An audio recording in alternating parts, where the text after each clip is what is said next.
Murali Vijay the monk of Indian cricket. ஷேவாக்கு அப்புறம் Indian டீமோட பெஸ்ட் ஓவர்சீஸ் டெஸ்ட் ஓப்பனர்னா அது முரளி விஜய் தான். இந்தியாக்காக 61 டெஸ்ட் மேட்சஸ் விளையாடி கிட்டத்தட்ட 3982 ரன் ஸ்கோர் பண்ணிருக்காரு வித் an average of 38. இதுல 13 செஞ்சுரிஸ் அண்ட் 15 ஹாஃப் செஞ்சுரிஸ் அடிச்சிருக்காரு. தலைவனோட ஸ்ட்ரென்த்தே லீவிங் கேம் தான். எவ்வளவு ஃபாஸ்ட் கண்டிஷனா இருந்தாலும் சரி, இல்ல ஸ்விங்கிங் கண்டிஷனா இருந்தாலும் சரி, அவுட் சைட் ஆஃப் ஸ்டம்ப் பால் போட்டா உயிரே போனாலும் தலைவன் அந்த பாலை தொட மாட்டாரு. 2014 அண்ட் 2015 தான் நம்மளோட கோல்டன் இயர்ஸ்னே சொல்லலாம். ஓவர்சீஸ்ல மொத்த இந்தியன் பேட்ஸ்மேன் ஷார்ட் பால்ஸ்க்கு அகேன்ஸ்டா ட்ரபிள் ஆயிட்டு இருக்கும் போது தலைவன் மட்டும் எவ்வளவு பெரிய ஃபாஸ்ட் பவுலர் ஷார்ட் பால் போட்டாலும் அதை ஈஸியா டாக்கிள் பண்ணாரு. தலைவனோட பிளஸ் பாயிண்ட் லெக் சைடுல செம வெயிட், பிளிக் ஷாட் தலைவனோட ஒரு ட்ரேட்மார்க் ஷாட்னே சொல்லலாம். பேட்ஸ்ல பால் போட்டா கண்டிப்பா அந்த பால் வந்து பவுண்டரி போயிடும். அது மட்டும் இல்லாம straight drive, full shot, cover டிரைவ்னு தலைவன் எந்த ஷாட் ஆனாலுமே அது பயங்கர கிளாஸா இருக்கும். ரொம்ப ஸ்டைலிஷான பேட்ஸ்மேனும் கூட. தலைவன் ஆஸ்திரேலியாவுக்கு அகேன்ஸ்டா கிட்டத்தட்ட 1239 ரன் ஸ்கோர் பண்ணிருக்காரு. ஆஸ்திரேலியன் பிரைம் பவுலிங் அட்டாக் அகேன்ஸ்டா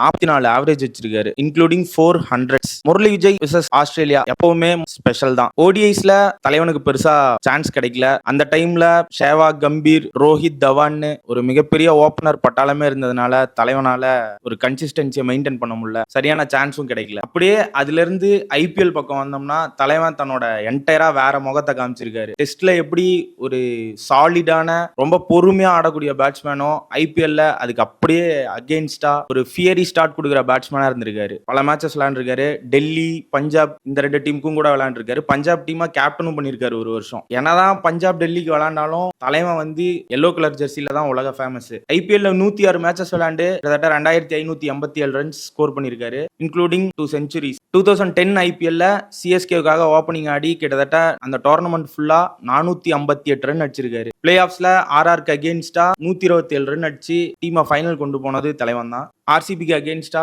நடந்த ஃபைனல்ல 95 ரன் அடிச்சு ஆர்சிபியோட ஐபிஎல் கனவை நொறுக்கிருப்பாரு. அவனுக்கு நாக் அவுட் கிங்னு இன்னொரு பேரே இருக்கு. நாக் அவுட்ஸ்னு வந்தா கண்டிப்பா முரளி விஜய் பெர்ஃபார்ம் பண்ணுவாரு அப்படின்னு தோனியே சொல்லியிருக்காரு. ஓவராலா தலைவனோட கிரிக்கெட்டிங் கரியரை பத்தி சொல்லணும்னா is a cult hero of Indian test team and IPL சிஎஸ்கேவுக்காக. நெக்ஸ்ட் எந்த பிளேயரை பத்தி பேசலான்னு கமெண்ட்ல சொல்லுங்க.